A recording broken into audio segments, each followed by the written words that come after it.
Thomas Edison, Richard Branson, John F. Kennedy, Mozart, Michael Jordan, Will Smith. That sounds like a list of highly successful titans in a variety of vocations. Why is it that we rarely hear that they have or had ADHD? And you know what we hear even less about? Serena Williams, Emma Watson, Mel Robbins, Whoopi Goldberg, Agatha Christie, Erin Brockovich, Cher. Yeah, the successful women navigating ADHD. And that's exactly why I started this podcast, ADHD for Smartass Women. I'm your host, Tracy Otsuka. I'm a lawyer, not a doctor, a lifelong student, now a coach. I'm also the creator of Your ADHD Brain is A-OK, a system that helps people like you figure out what they should do with their life. And we're here today to talk ADHD, your strengths, your symptoms, your workarounds, and how you proudly stand out instead of trying to fit in. I credit my ADHD for some of my greatest gifts. And you know what? I spy a happier life for you too. So without further ado, a shiny new episode is starting now. Hello, I am Tracy Otsuka, and I wanted to welcome you to episode number 141 of ADHD for Smartass Women. Regardless of when you're listening, I hope you are having your best day this week. So before we start, I just want to make a quick announcement that I will be running my free 5 Days to Fall in Love with Your ADHD Brain Master Series again, beginning on October 11th, and you can go to tracyotsuka.com/I love my brain for more information or to sign up. So over the last couple of months, I have had so many of you, our listeners, send me messages asking me to interview our next guest.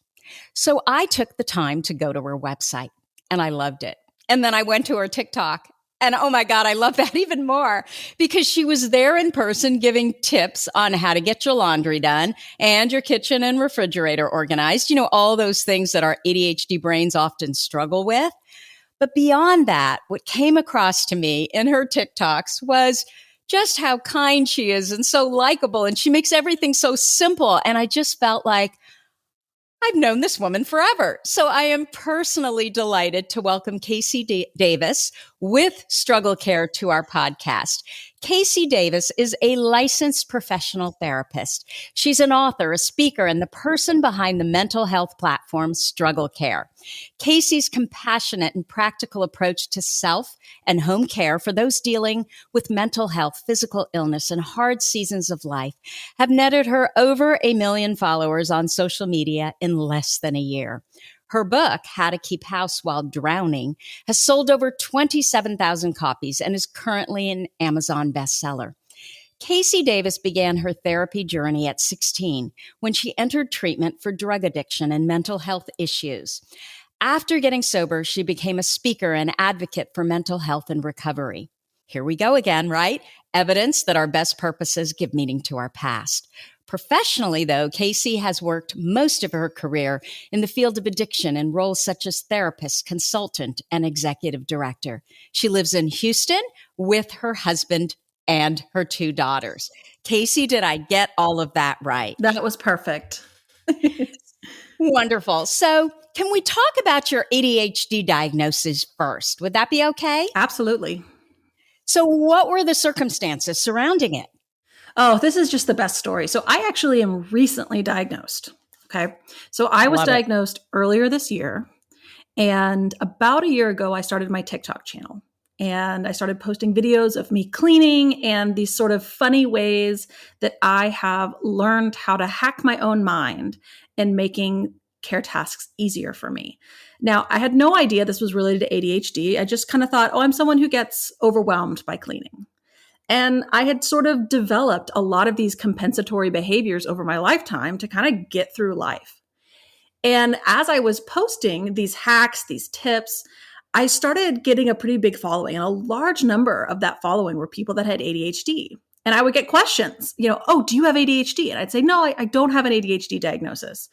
These are just things that have helped me. And, the more that I made these videos, the more people who follow me would go, Casey, are you sure you don't have ADHD? Because I have ADHD and I relate to everything you're saying. These hacks are the first things that have ever helped me. And I would say, I don't have an ADHD diagnosis. I've read the criteria. I don't think I fit it. I just, I relate to a lot of ADHD content. And so, we go a few more months. And I mean, people just continued to say, Casey, seriously, have you been evaluated? And it got to the point where I was like, well, maybe I should. And at the time, I kept being very clear, I do not have an ADHD diagnosis. And it wasn't because I, didn't want to associate or I thought there was anything wrong with that. Really, at the time, my fear was I didn't want to look like I was sort of capitalizing off of a diagnosis or pretending to have a diagnosis in order to gain a niche following. I wanted to be really clear. And people just kept saying, I get that. That's great. But seriously, maybe get evaluated. So I was seeing a psychiatrist at the time because of some postpartum depression that I experienced in really the whole year of 2020. I had a baby 3 weeks before the world shut down from COVID. And I basically spent a year with my baby and my toddler in isolation. And I was working with this kind of postpartum group that only worked with women for their first year, and then they transfer you out to someone else. So I get transferred to this new psychiatrist. The first time I meet with her, I say, yes, okay, I've got the depression. Yes, I'm on some SSRIs, but can I also just ask you about ADHD? And I really lucked out because the woman that I was speaking to had a lot of experience with ADHD, particularly ADHD in women and adults. And a lot of times adults have a hard time getting a correct diagnosis because the picture that we have of ADHD is a school-age child. And, I was pretty successful in school until my addiction interfered. And then after my addiction, I was again very successful in school, higher education. And so I kind of thought, well, I couldn't possibly have ADHD. I did well in school and I've done well in my career.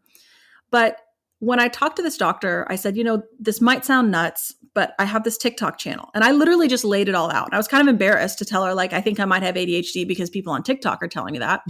Yeah. Right. But she said, well, tell me why you think so. And this was one of the things where I was actually grateful I was on a virtual, on my laptop, because I took my laptop into my kitchen and I showed her my kitchen. And I said, well, for one thing, I can't seem to do anything unless it's on a highly ritualized system. I can't seem to do any kind of list or ritual unless it's written down and I can physically look at it. I do the same things every night to close down my kitchen. But if I don't look at my list 1,000 times while I'm doing it, I will forget something. I have to have things in front of me. I have to have things visible or I forget they exist. I have to have things on these big, intricate systems or I can't get them done. Simple things like laundry. And as I was talking to her about that, I probably talked for about 5 minutes. And she said, okay, well, I do want to tell you that what you're describing is a very classic presentation of adult ADHD.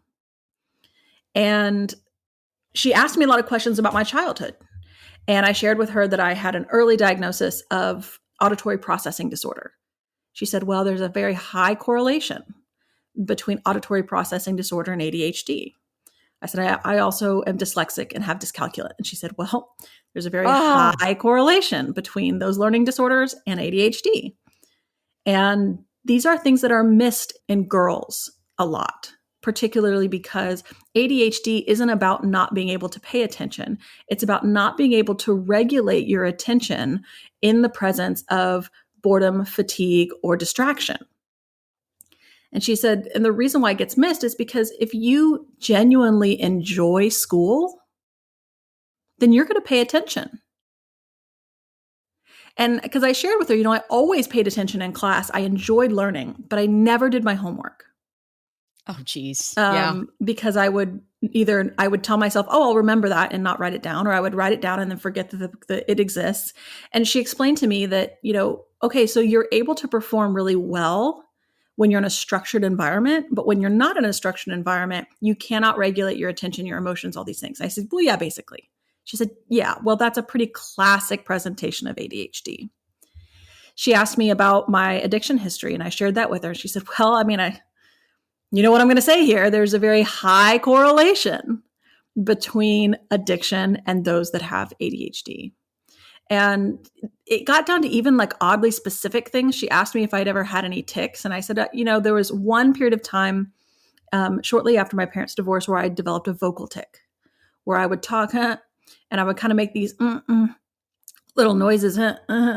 And she said, well, listen, there's a high correlation between children that develop vocal tics and ADHD. So it was interesting, even going through some things in my childhood that she said made sense, and then explaining to her the way I was functioning as an adult. And she said, listen, I'll send you the rating scale and all of that, but I'm telling you right now, you can take it to the bank. This is ADHD. It sounded like she really knew her stuff, which is rare. I mean, you really lucked out in that way. I was just at the first dinner party. We were all, we're all double vaxxed and all that. And we sat outside, but the first dinner party that I've been to since COVID. And one of my friends was just talking about, and you can just tell she's got all of the ADHD traits. And she was told, nope, you're a woman. You've been successful. You've got everything together, at least outwardly. And it's not ADHD. So, and this is happening today. So thank God you got the right professionals. So what changed since you've been diagnosed? Has anything changed? Well, I did start taking medication, and we started out with Vyvanse. We started out with a low dose, and I was just so surprised how much it helped. It helps me primarily with task initiation.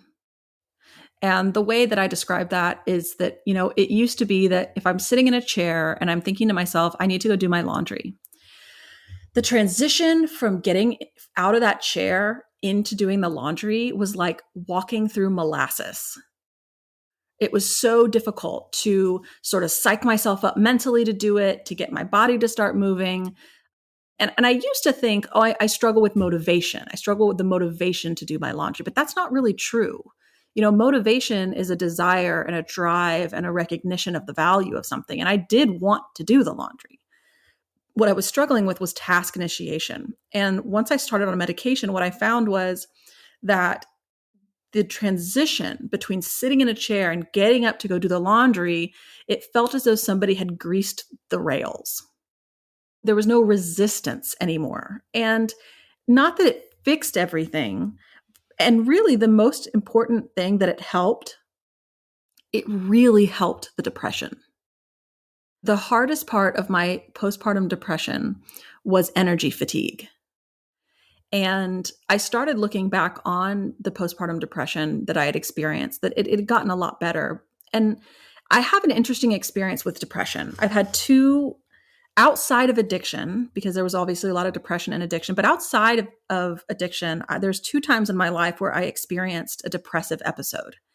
And a depressive episode, according to the DSM, is a period of at least 2 weeks that's marked by, and then it kind of gives you a list. And the things on that list are like feelings of hopelessness, difficulty, changes in appetite, either not eating enough or overeating, changes in sleep, either sleeping too much or not sleeping enough. And so there's this whole list. And what I recognize is that in both times in my life where I experienced this depressive episode, I didn't really have a lot of the emotional traits of a depressive episode. I didn't feel any negative self-concept. I didn't hate myself. I didn't loathe myself. I didn't think that I was worthless. But I had a lot of the physiological traits. I had trouble sleeping, or I was tired all the time and I had no energy. And I felt this sort of hopelessness, not about life in general, but just that there's nothing to look forward to. Oh, wow. Yeah. And I feel emotionally flatlined. So it's not that I'm sad, it's that I'm numb. It's that I feel apathetic. It's that all I want to do is crawl into bed and go to sleep. And the 2 times that I had these depressive episodes were very different. The first time that I had it, I was working overseas. I was in a foreign country. I was working, and I got into this kind of slump where I would go to work, I would do my work, I would come home, I would get in bed, I would turn on the TV, and I would watch TV almost compulsively until 3 a.m. And then I would go to bed, and I would wake up and do the same thing. I wasn't eating enough. I wasn't showering. I wasn't talking to anyone. And I was sort of this excessive media intake.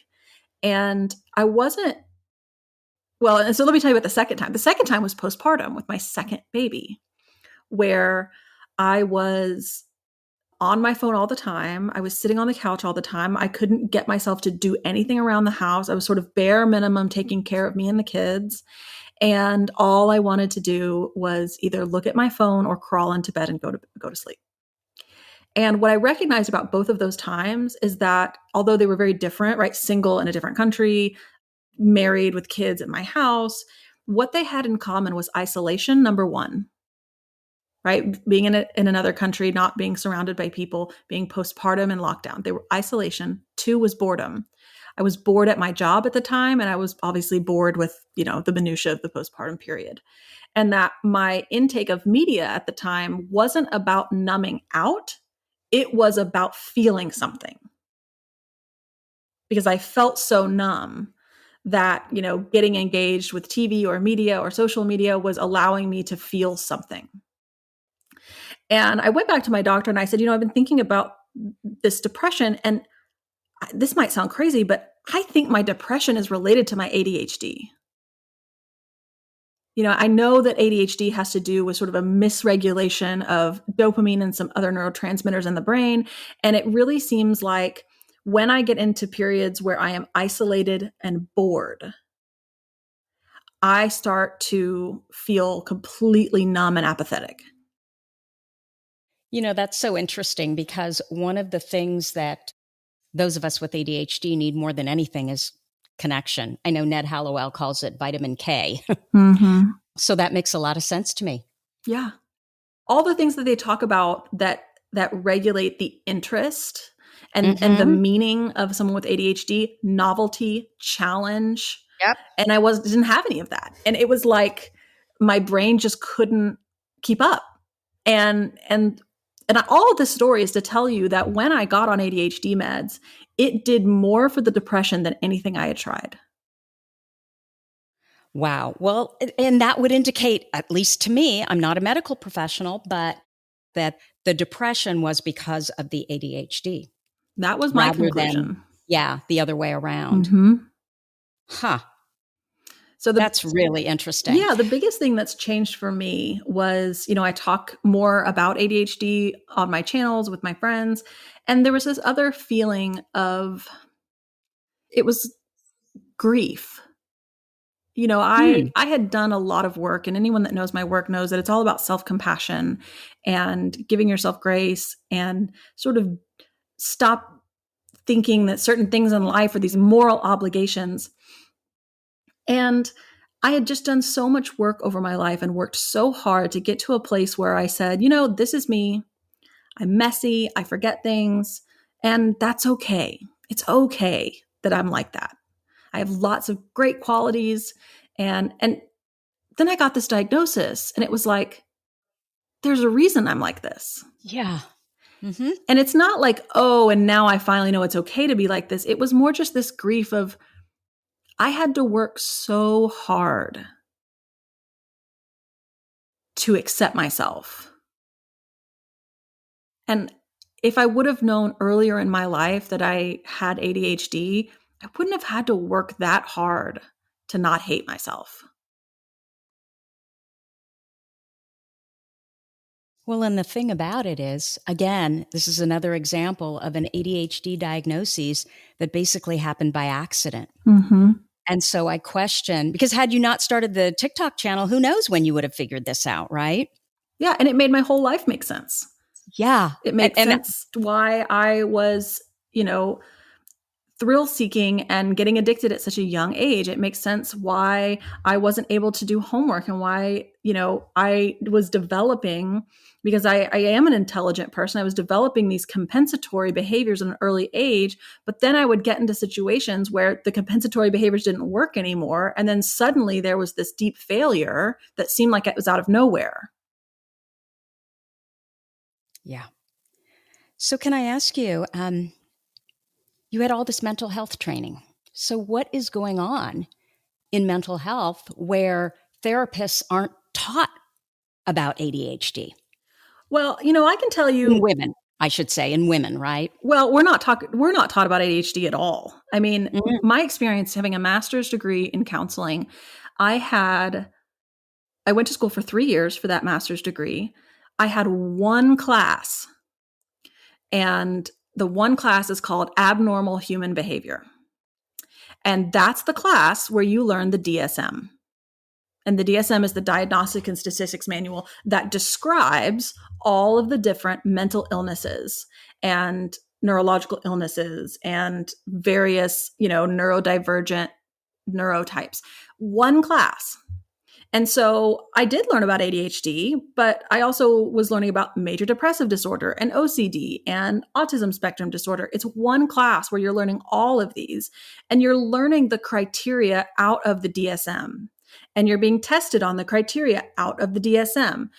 You don't get this deep dive into any of unless you're taking a specific elective, you don't get a deep dive into any of these disorders and how they actually show up in all of their various ways. And so, yeah, I knew the criteria for ADHD, but unless you fit that criteria exactly and on its face, I don't recognize it unless as a counselor, I am taking more steps to learn. And I will say that my counseling degree, it gave me a lot of foundation so that I can go take continuing education in ADHD and learn a ton, because I already have the foundation, the psychological knowledge to understand what people are talking about.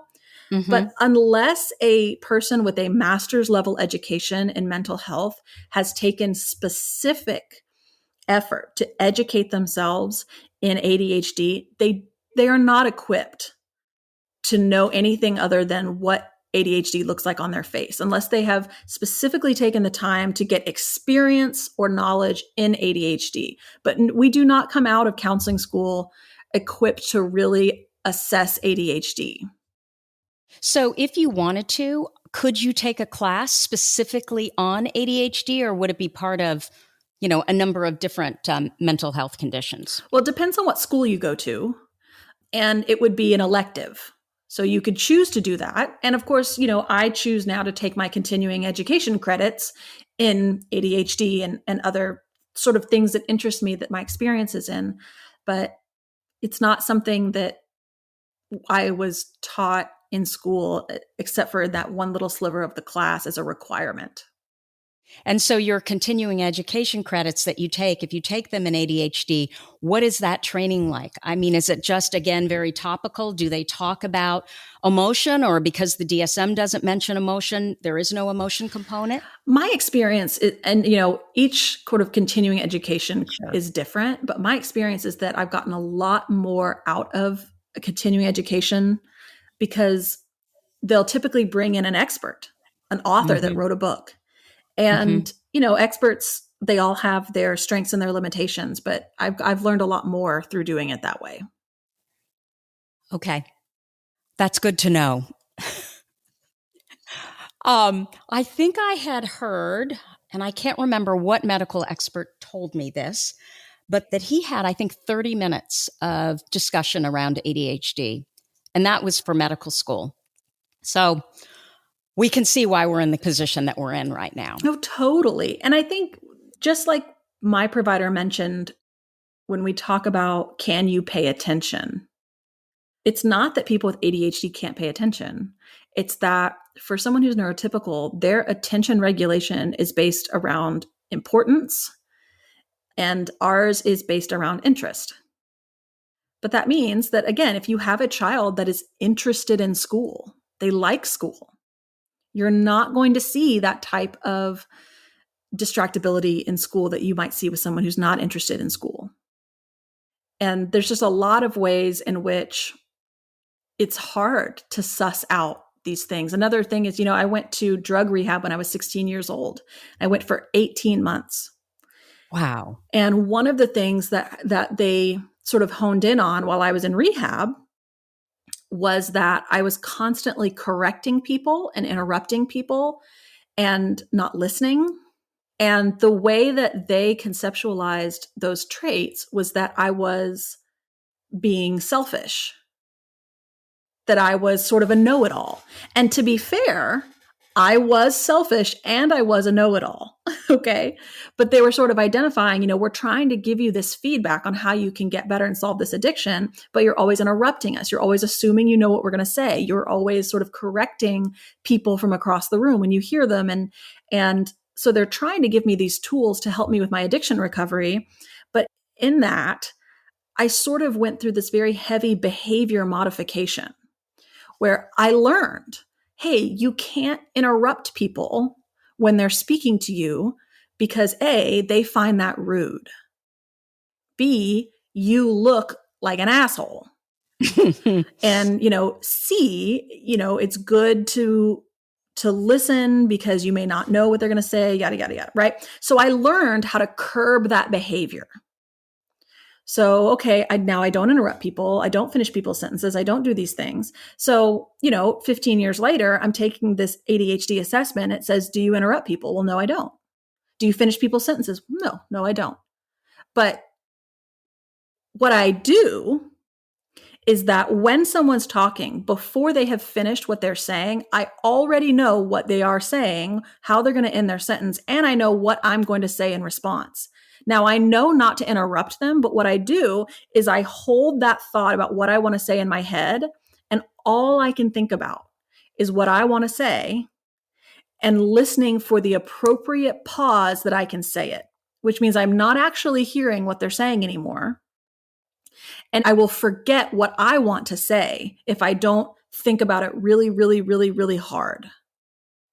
So if you're looking at me and you're going, oh, she doesn't interrupt, she doesn't fix people, so she's not ADHD. But it's not just about the external behavior.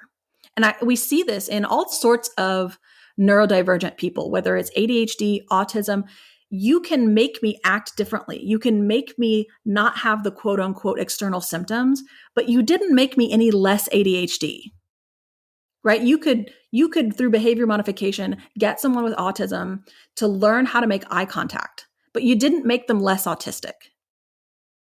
Right. You just taught them skills. Right. And so it was hard for me, and I think it was hard for other people to recognize it because I learned how to navigate. And as a woman, I think we experience a little more pressure around some of the people pleasing, don't be loud, don't be interrupting, don't do those sort of things. And so I got good at that. Or I would read, I have trouble finishing projects. And I would think, I don't have trouble finishing projects. I just redid my whole third floor and it looks beautiful and it's all done.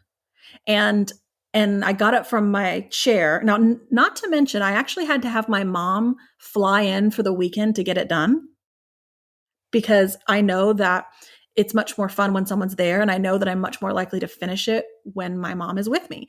And looking back, every time I do a project with my mom, there's always a point towards the end where she's like, okay, now let's hang the pictures. And I'm like, ugh, I don't want to. Let's do it later. And she's like, no, let's just do it now. And I never really connected, hey, I wouldn't be finishing projects if it weren't for this other person sort of pushing me. I lose interest and I'm done. But not only that, we get this room done. My mom goes home and I redid this room probably 6 months ago. It's the room I'm in right now. I kid you not, on the landing, stairs where they go down and then they turn and there's a little landing. On the landing are like 2 boxes and 3 tools. Yeah. that I use to put this room together, and I have not put them away. And I realized even when I finish a project, what I'm not looking at was zoom out. I don't put anything away after the project. That is not completing something. That last 5%. Yes.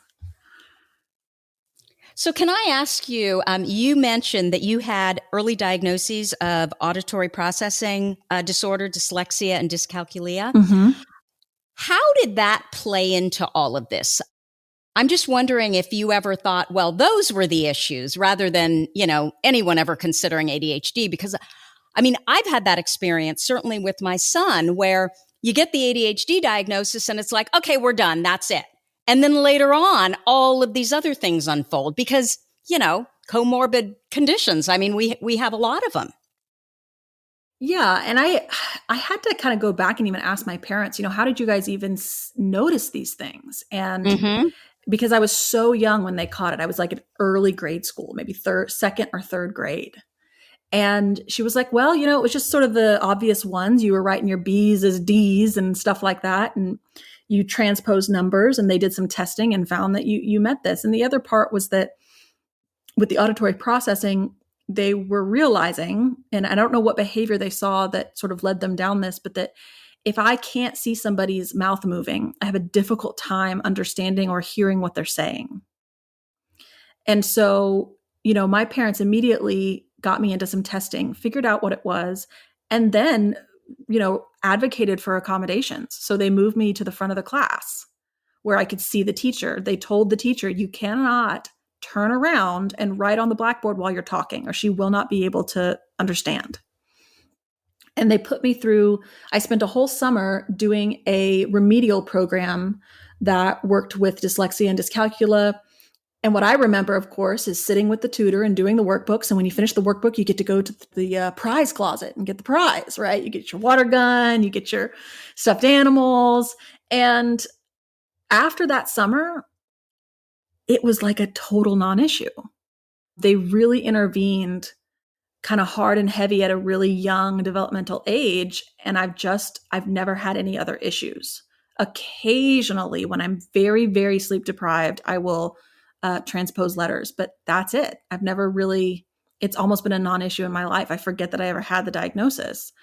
Now, I did remember, listen, since people started wearing masks, the auditory processing, of course, Yes. is obvious because it's very, very difficult for me to understand people, particularly in stores when there's ambient noise and someone's saying something to me and I can't see their mouth move. And so that's been difficult.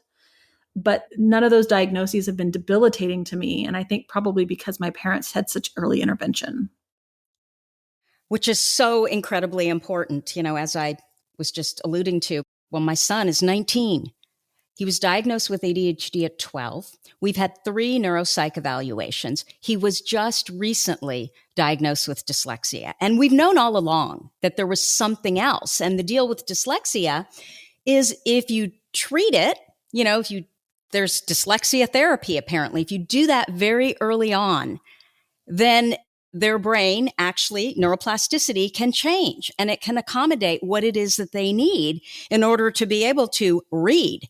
And because he didn't get that, now he has to, at 19, his second year in college, has to go through 3 days a week of dyslexia therapy. And who knows what happens as an adult, right? Yeah. How quickly can his brain make those changes? So, yeah, I'm just all about the integration. Everybody knows their one little piece, but someone needs to know all of it, right? So that we know what are the symptoms and what are the things that it could be.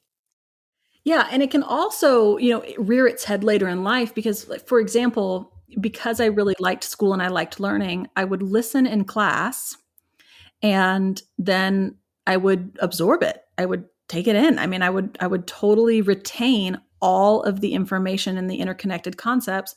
Then I would not do any homework because of my struggles around, my own time management, my own working memory, my own sort of imposing external structure. But then I would take the tests and I would get 100s. Yeah, you're smart. You're right, because I was smart and I liked it and I understood it and I retained it. I also, though, that was a compensatory behavior. And the only reason I was passing is because of the way that they weighted grades and the way that they taught school in grade school. Everything you're tested on in grade school is talked about during the class. Then I moved into high school where they're going, okay, we're going to go over chapters 1 and 2 in class, but then you're going to have to go home and read 3 and 4, and it's all going to be on the test. And I started failing. So that's where the addiction issues came in, huh? And I just didn't know. I did not know how to study. I did not know how to complete homework on my own time.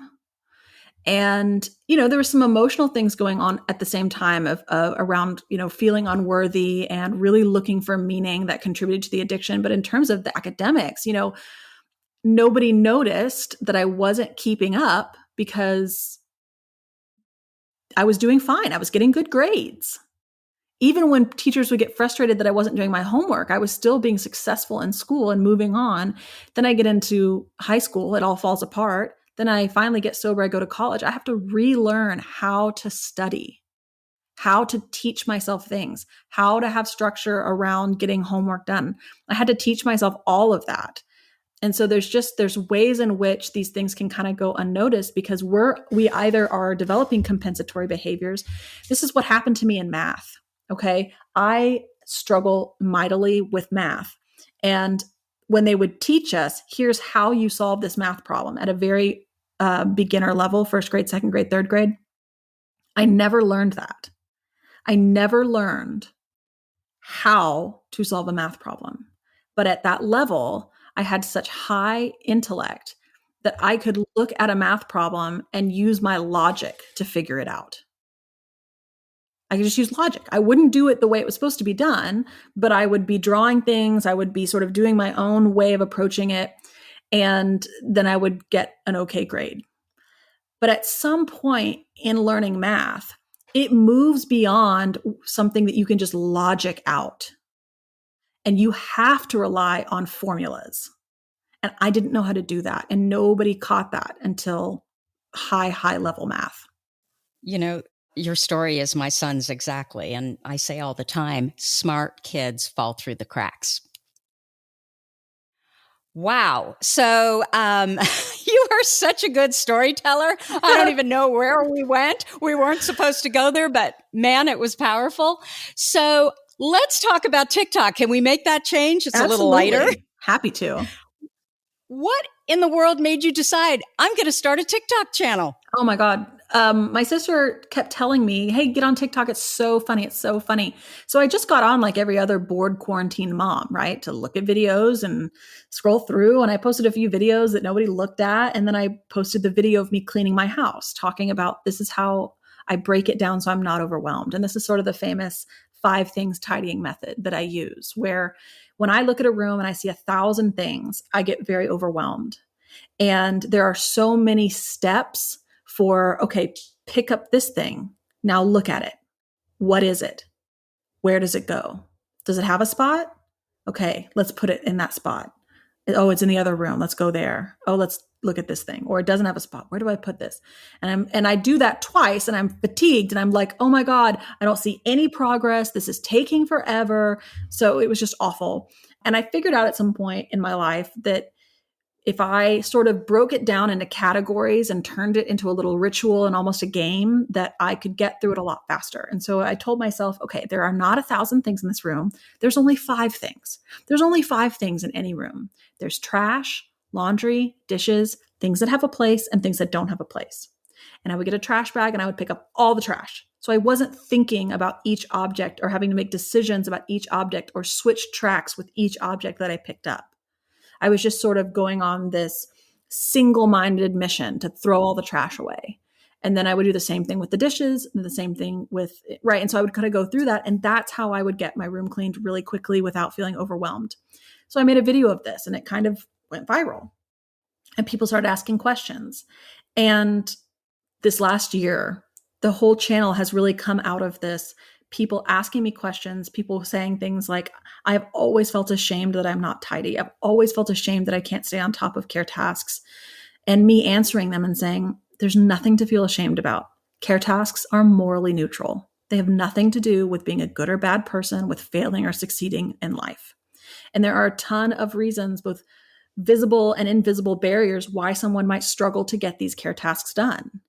And you don't deserve to be shamed because you have a hard time with them. You deserve compassion. You deserve someone who can give you practical tips for where you are. And that's kind of how the channel sort of morphed. And we've been going on this journey together, me and all these followers, while I, kind of get my house into this functioning space. And I think also the reason why TikTok, is like the right place, the right time, the right platform. As someone with ADHD, being able to just rip off a 60-second video of a thought and post is like perfect for the way my mind works, right? And then someone asks a question and then I can video respond to that question. And I've always worked best this way anyways. If you ask me to talk for an hour about something, it's sometimes hard. But if you have someone asking me questions, engaging with me, the thoughts just start firing. And so it was just the perfect platform for me to just sort of talk off the hip. And that it just kind of all came together. And I do now have, an Instagram and a Facebook, but I have to really sit down and put a lot of effort into thinking about what to post on those, what to write, getting something written. And it's not effortless like TikTok is for me. And so I think that probably the combination of it just kind of being the right platform for my brain and also talking about something that I don't think really anyone else is talking about. I can so relate to what you're saying. If I have to just talk, there's so much to talk about. You don't even know where to start. But if people are asking you questions, then I can actually, I'm good. Yep. I get that. But TikTok just scares the crap out of me. You're telling me, though, it's easy for you. Yeah. And I think at the end of the day, I'm more of a teacher than I am a speaker. I really want people to understand. And so when I can say a concept, and then when someone tells me what it is they're not understanding, that kind of opens up like exactly where to go and helping somebody understand and helping somebody make movement in their own life around these concepts. But I do. I like TikTok a lot.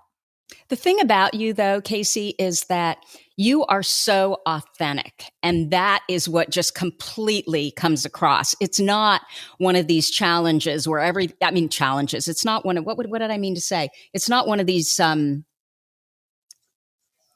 I didn't mean channel. Oh.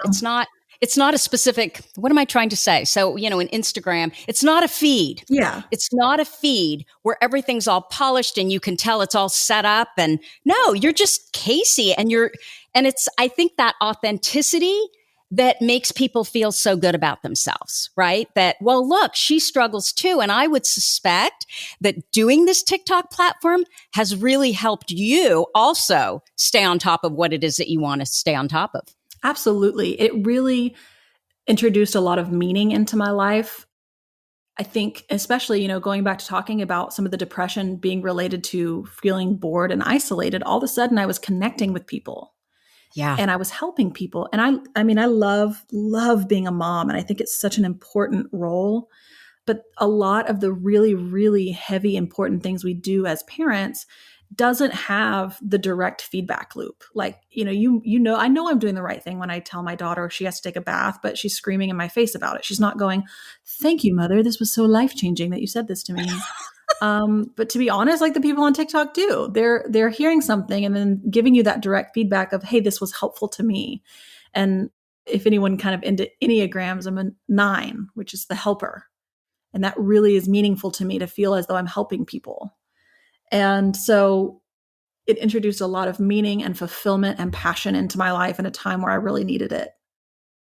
Can I ask you, how do you handle the nasty comments? I'm just thinking of, rejection issues and. Yeah. Are you good at that? Yeah.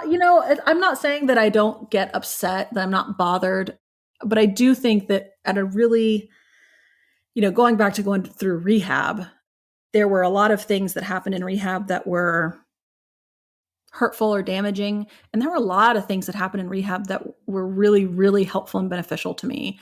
And one of them was building the ego strength to hear hard things. I was a pretty messed up kid, and I had to hear some very hard things, some very hard truths about myself and my behavior and the way I was affecting people. And I also, had some issues with self-worth. And so I took all criticism as this direct attack on my worthiness. And I got to unlearn a lot of that as a kid, that, you're worthy, end of story. And that doesn't change because somebody has a criticism, constructive or otherwise. And so I think a lot of that, what a lot of people with ADHD, that experience that sort of rejection, sensitive dysphoria, I don't experience that as much right now in my life, just because of some of the really helpful therapy that I went through. And I think sometimes the hate comments, they are hurtful, but they also provide a really great opportunity. And, I delete a lot of hate comments, and some of them I respond to. And I think sometimes your responses are priceless, I have to tell you. I mean, I was just dying laughing. Well, and people ask me, why do you respond to these comments? And I always say, well, there's a couple of reasons. One is that, these people aren't saying anything that we already hear in our own heads. And when I respond to somebody, and sometimes I respond kind of sassy, and I think that people appreciate seeing someone stick up for them. Because if they think, well, I'm like you and you're not ashamed about how you are, then maybe I don't have to be ashamed either. And then sometimes I respond in a very calm manner and I educate somebody about, this is going to roll right off me because you just don't even understand this. And I think also giving someone and modeling for people a way to respond to the own critical voices in their head is such a great opportunity. And so, I think that's why I think there is value in doing it. And sometimes I don't think people realize that for every response like that I respond to, I've deleted 25 of them. And it takes a toll on you.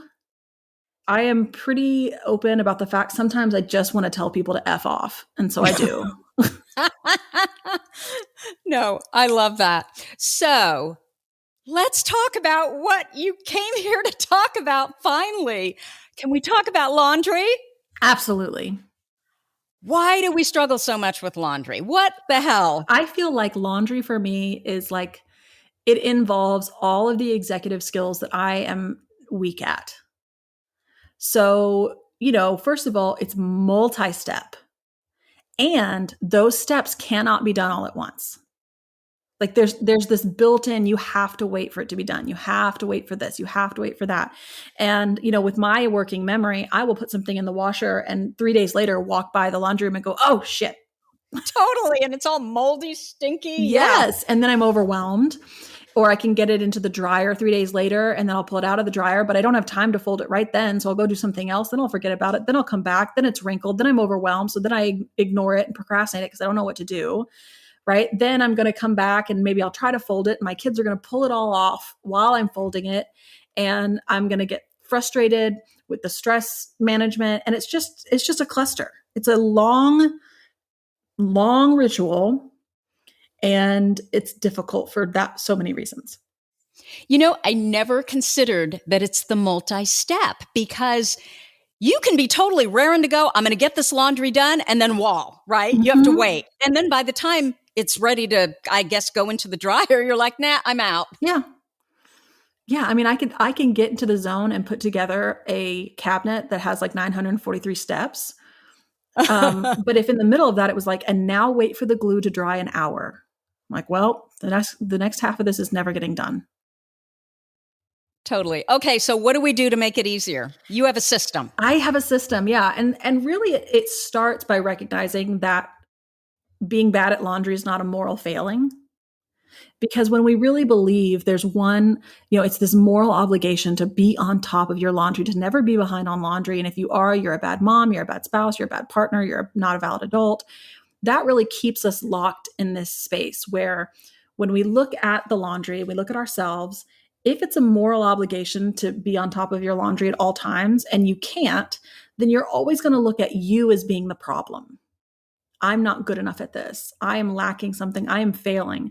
And the answer to that is typically, I just need to try harder.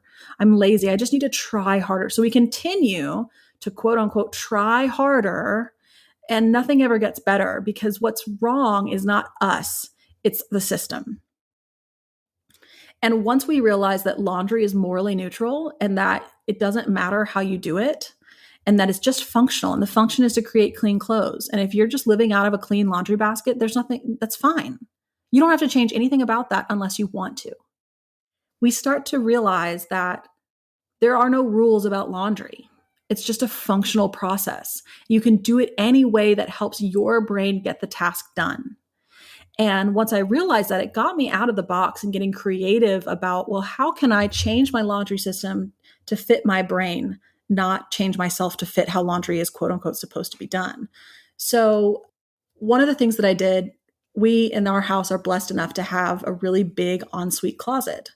And the closet is connected to our laundry room. And the first thing I realized was that it was pretty silly that I was going from room to room to room every morning to get all three of us dressed, my two young children and me, because I'm the one dressing them. So I ended up moving all of our family's clothes into one closet. So we now have a family closet. Everyone gets dressed in one closet, and it's right off of the laundry room. So when things come out of the dryer, they can immediately get put away. They don't have to go walking around the house. I also realized one day that it was really silly that I was folding like 90% of my clothes, because that's my big stuck point, is the folding. It's like, why am I folding fleece pajamas and baby onesies and underwear? And I really started to look at my laundry and realize 90% of this does not need to be folded. And so I switched my family closet into a no-fold laundry system. I got some big cubbies from IKEA, a bunch of baskets, and I hang up me and my husband's shirts. And then I sort everything else unfolded into these baskets. So like I have girls' shorts, girls' pants, Casey's underwear, Casey's socks, Casey's lounge clothes, Casey's shorts, Casey's pants. And I just sit there on my butt with this huge pile of laundry and throw things into these bins. And then I close them. So that, number one, actually gets things put up in a way where I can find things when I need to find them. I also started setting a timer when I put things into the laundry or the dryer because I couldn't remember. So it's such a simple step, but I always set a timer on my Alexa and it reminds me. And I go up immediately when the timer goes up to do the next step. Okay, so tell me how, because I do too. I have a timer on my Apple Watch and it totally works, but there are times when I just kind of let it go. And then all of a sudden I'm like, stop, I just stop it. And then I forget. So you said you immediately get up. How do you do that? Like, what are you saying to yourself so you do it? So, I mean, there are days when I'll say, I'll do one more thing, then I'll go up there, and then I forget. Yeah. And so I just kind of know, like, if I don't go now, I'm going to forget. And that's okay. It's okay to forget. But the other thing that I've done that has been helpful with that is that I started doing my laundry only on Mondays.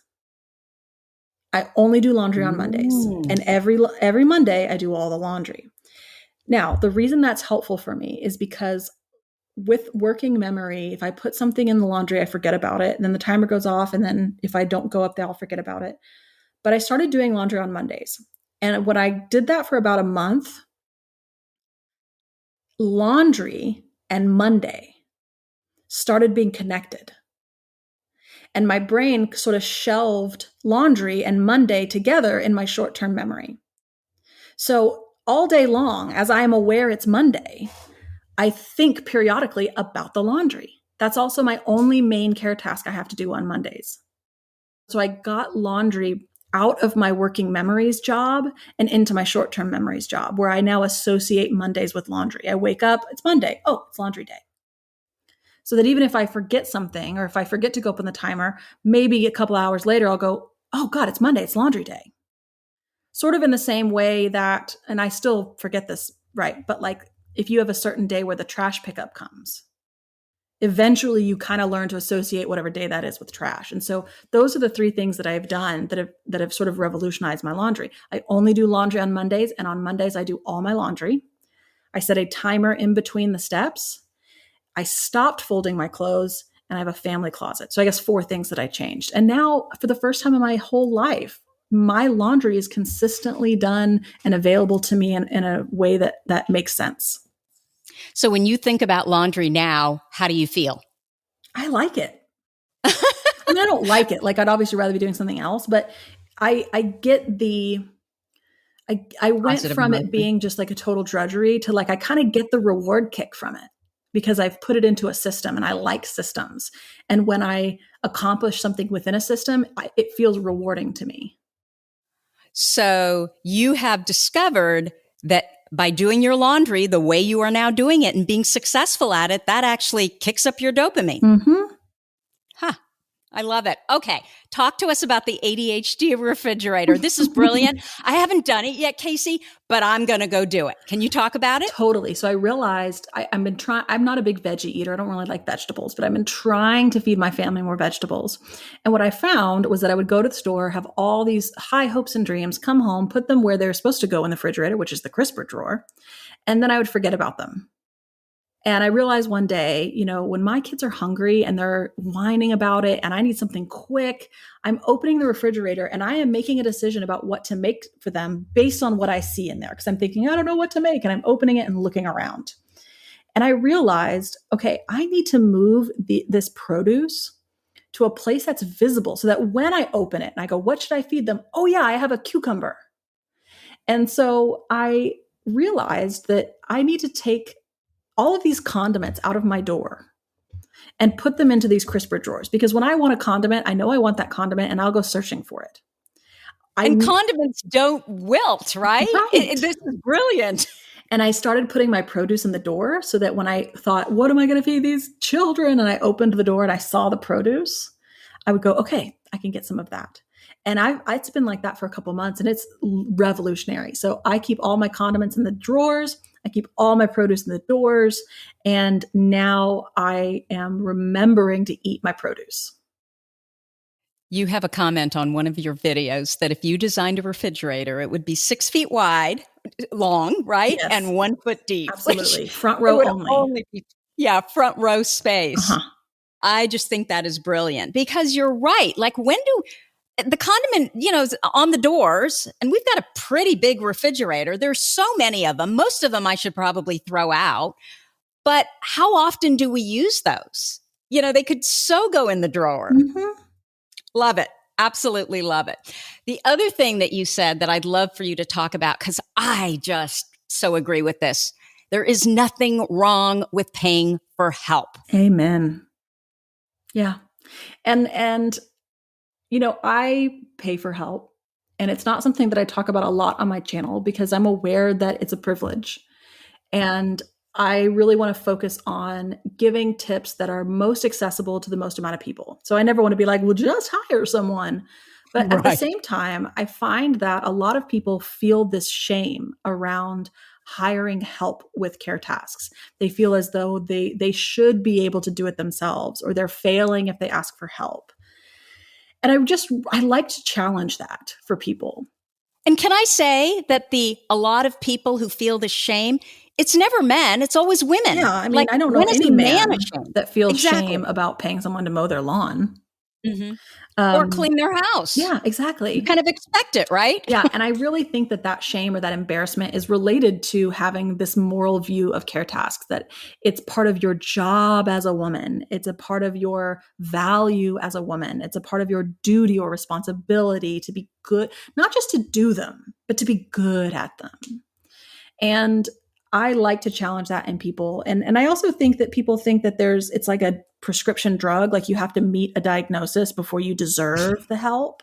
Oh. And it's not. Like you don't have to like meet a diagnosis to like deserve to buy butter instead of churn it yourself. Right? And you don't have to milk your own cows, and you don't have to knit your own sweaters, and you don't have to clean your own house if you don't want to. And you're either going to spend time or money getting care tasks done. They're both equally morally neutral resources. There are people that have time and not money. There are people that have money and not time. There are people that have neither and have to figure it out. There are people that have both and have to prioritize.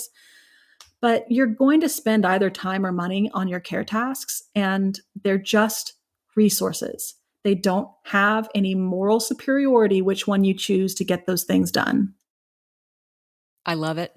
Couldn't agree more. Can you tell us a little bit about your book? Yeah. What made you decide to write it? What's it about? I decided to write it because I had so many people that started following me, 6 months in, that would ask questions. And I would go, oh, I really wish I could just tell you to watch all the TikToks.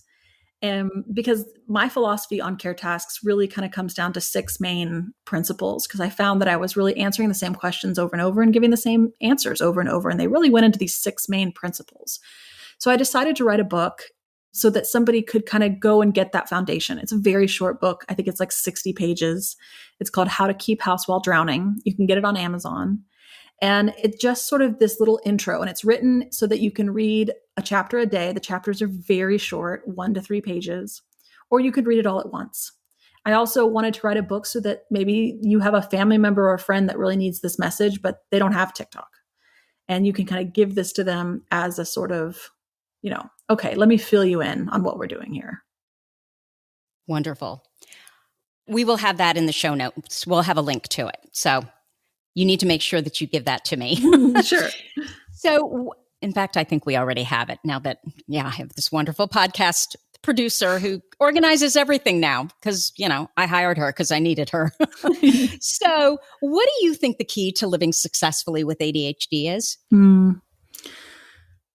I definitely think really same approach that I think with care tasks. I think having a strong foundation of moral neutrality.